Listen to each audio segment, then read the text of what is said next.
બાપના ચપ્પલ બેટાને આવતા થાય ને એટલે બેટો બાપ ના કહેવાય. બસ એમ બીજાના સામાન લાવીને વગાડી તો લેવાય, પણ બાપ નો બનાય. શિવ ડીજે વાગે મારી જાન. હે દુસરી અયા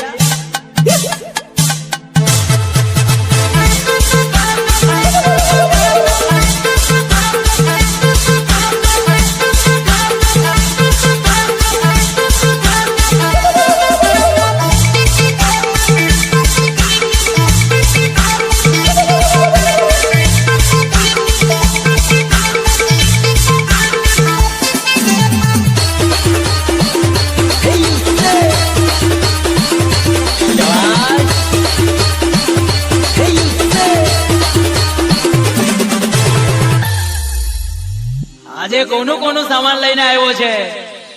મારું સામાન મોકલાવું મારા વાલા.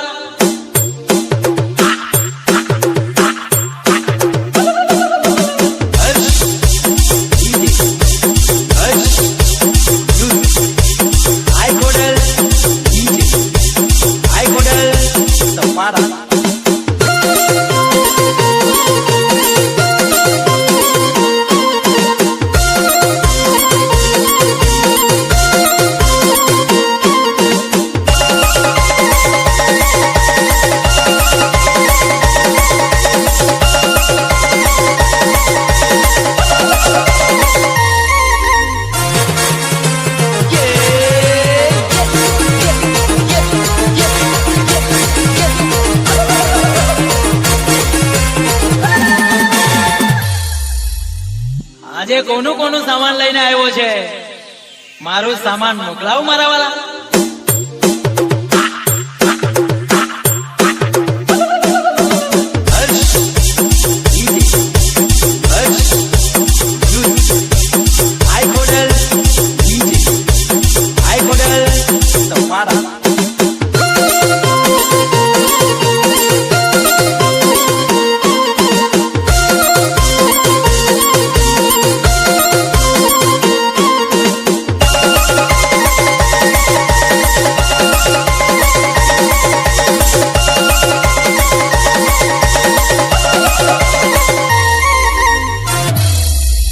ચાહવા વાળા ઓછા હોય તો ચાલશે, પણ મારું શિવ ડીજે ને જોઈને બળવા વાળા ઓછા ન થવા જોઈએ. હો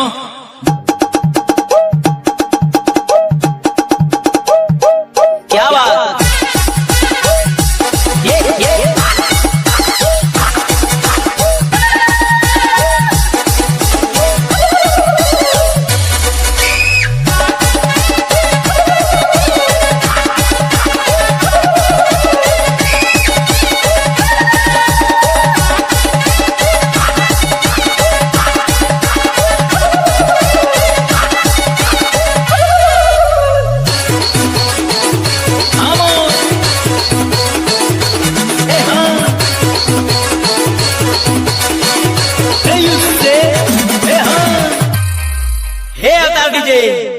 चल अपना वाला सपाटा टूटोन लगा.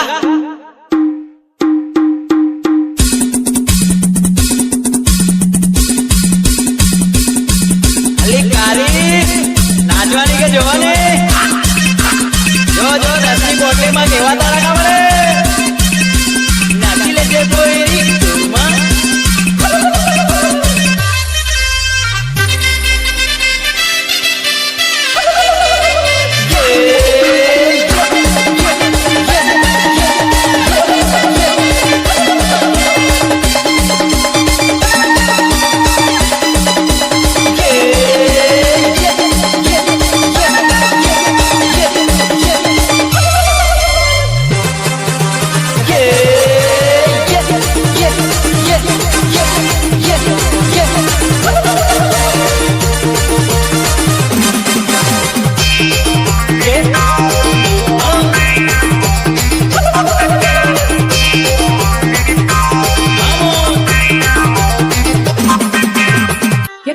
માગીને લાવો તો પણ તમારો મેળ ના પડે એવી છે અમારી બ્રાન્ડ.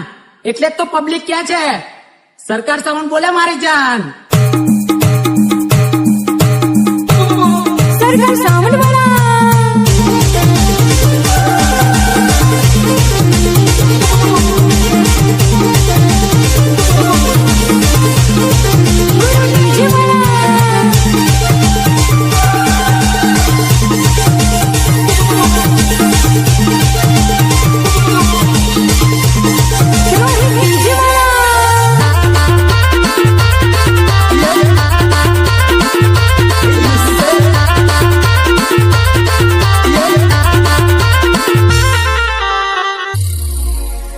કારી તું તો બહુ મેકઅપ કરીને આવેલી છે ને, ખાલી 10 મિનિટ મારા ડીજે માં નાચ, તારું બધું મેકઅપ નીકળી જશે.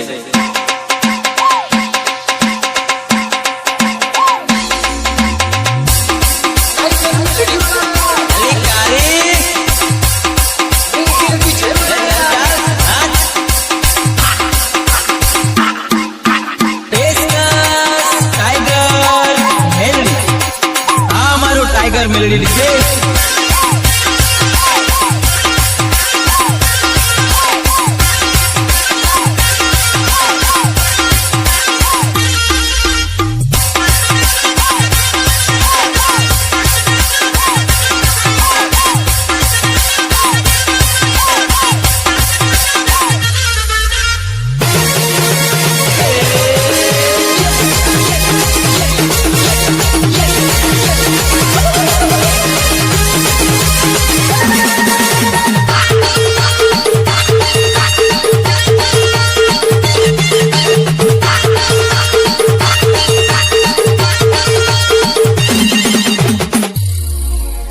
ઓ કારી તું તો બહુ મેકઅપ કરીને આવેલી છે ને, ખાલી 10 મિનિટ મારા ડીજે માં નાચ, તારું બધું મેકઅપ નીકળી જશે.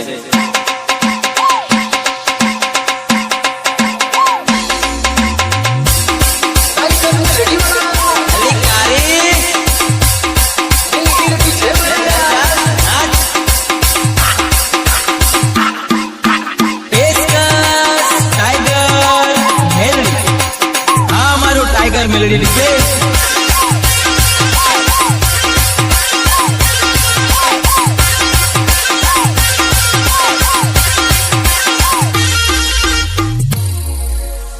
जलने वालों को मैं और जलाऊं, डोन भाई का मैं तो डंका बजाऊं.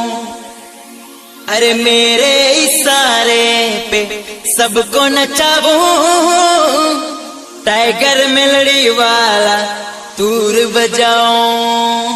1 2 3 4 ढोल बजा ढोल को, ढोल बजा ढोल को, ढोल बजा ढोल को, ढोल बजा ढोल को. नचने वालों को मैं और नचाऊं, टाइगर मेलडी का मैं ढोलका बजाऊं. मेरे इशारों पे सबको नचाऊं, टाइगर मेलडी वाला तूर बजाऊं. ढोल बजा ढोल को, ढोल बजा ढोल को, ढोल बजा ढोल को, ढोल बजा ढोल को.